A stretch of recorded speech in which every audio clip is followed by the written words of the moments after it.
कुछ तस्वीरें कहानी बयान करती हैं तो कुछ तस्वीरें हमारे आपके समाज के ऊपर एक तमाचा होता है। आज की ये जो तस्वीरें आपको स्क्रीन पे दिखाई दे रही हैं, ये उत्तर प्रदेश के महाराजगंज जिले के नौतनवा कस्बे की है। ये वीडियो मेरा बनाने का मकसद मनोरंजन के लिए बिल्कुल ही नहीं है। इस वीडियो में हमारे आपके लिए, हमारे समाज के लिए सैकड़ों सिसकते सुलगते हुए सवाल पूछ रही है। इस वीडियो में 14 साल के एक लड़के और उसके नाबालिग 10 साल के भाई की दिल दहला देने वाली सच्ची घटना है। मानवता को शर्मसार करने वाली ये एक ऐसी घटना है जिस पर मैं वीडियो बनाया हूँ। आप अगर इसको अंत तक देखेंगे तो कहीं न कहीं आपके भी आंखों से आंसू निकल आएंगे। वे 14 साल का मासूम बचपन अपने पिता के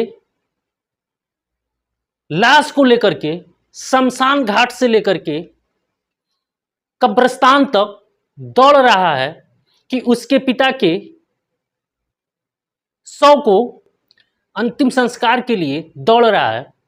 इस लड़के की मां की मौत तो 6 महीना पहले हो गई थी और बीमार पिता भी अब इस दुनिया में नहीं है, जिसके शव को लेकर के 14 वर्षीय राजवीर और उसके भाई ठेले पर रख करके शव के अंतिम संस्कार के लिए भटक रहे हैं। दोस्तों, एक पिता की मौत अच्छे खासे व्यक्ति को, जिसकी उम्र भी हो गई हो, पैसा भी हो, उसको झकझोर करके रख देती है।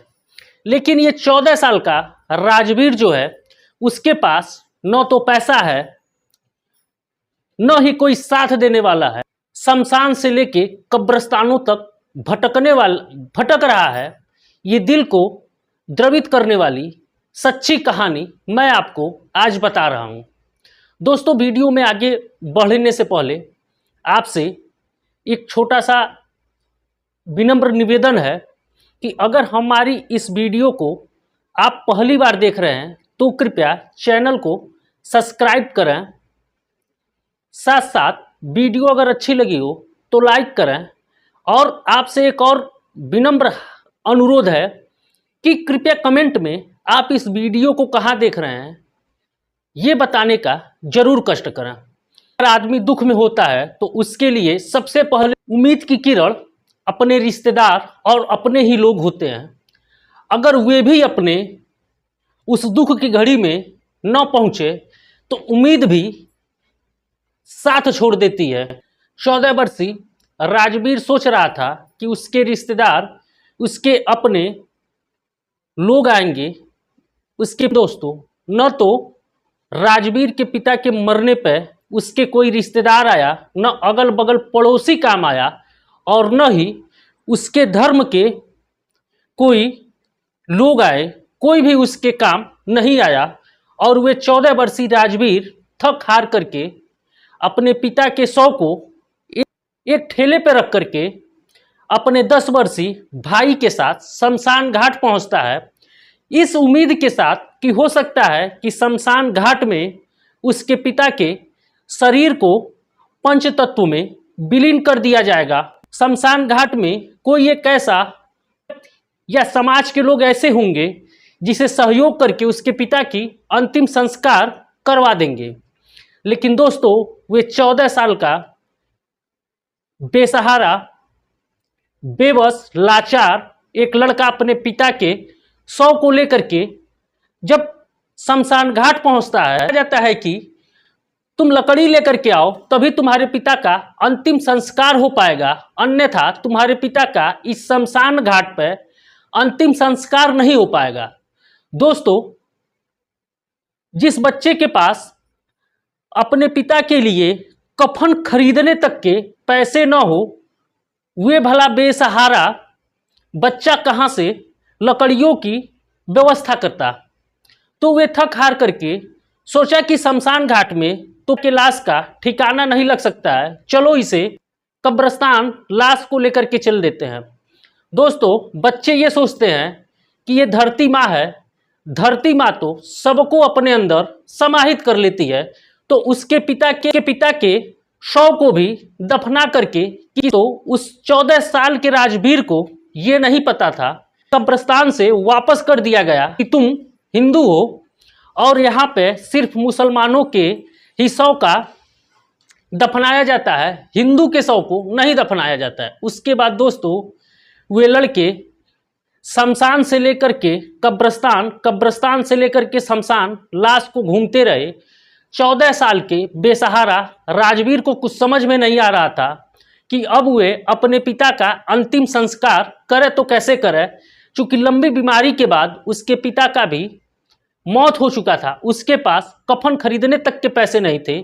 तो राजवीर के दिमाग में आया कि चलो क्यों ना भीख मांग करके किसी तरह से पिता का अंतिम संस्कार कर देते हैं। उसके बाद दोस्तों राजवीर होता है, वे ठेले पर रखी लाश को चौराहे पर रख करके लोगों से मदद मांगना शुरू कर देता है कि भैया मेरी मदद कर दीजिए, कि भैया मेरी मदद कर दीजिए, मुझे अपने पिता का अंतिम संस्कार करना है।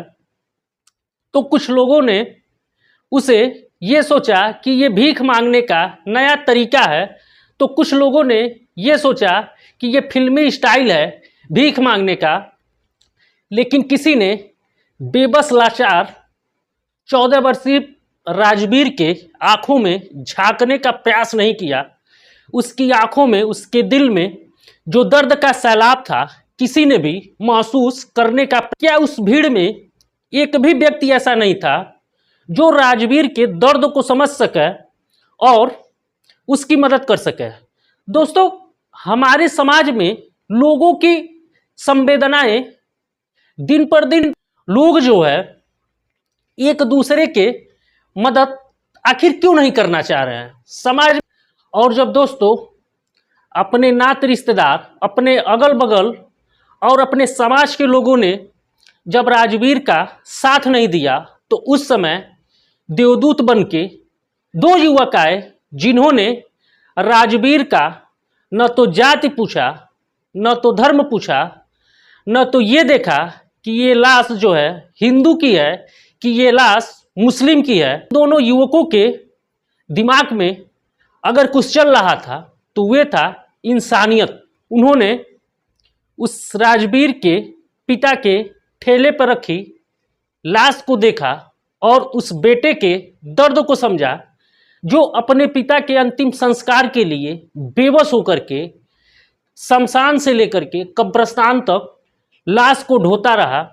उसने बेबस उस बच्चे का साथ दिया जिसका न तो उसके रिश्तेदार के लोग साथ दे रहे थे, न उसके अगल बगल के पड़ोस के लोग साथ दे रहे थे, और न ही उसके धर्म के लोग उस 14 साल के मासूम बच्चे का साथ दे रहे। तो युवक उस बच्चे के लिए देवदूत बन के आए थे। उनका नाम राशिद और वासिद कुरैशी था।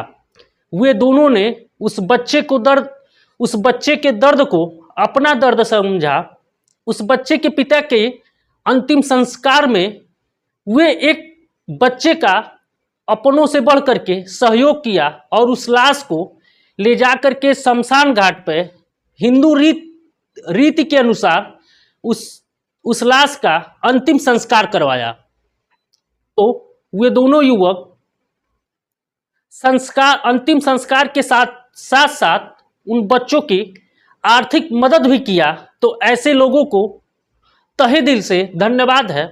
दोस्तों ये घटना बहुत कुछ हमें सोचने पर मजबूर करती है। क्या हमारे धर्म स्थल, पूजा के स्थल, चर्च, मस्जिद, गुरुद्वारे या मानव शरीर के अंतिम पड़ाव यानी शमशान घाट, कब्रिस्तान और अन्य भी धर्म के जहाँ पे इस मानव शरीर के अंतिम पड़ाव पे अंतिम संस्कार किया जाता है, उसको क्या धर्मों के आधार पर बांटना ठीक है?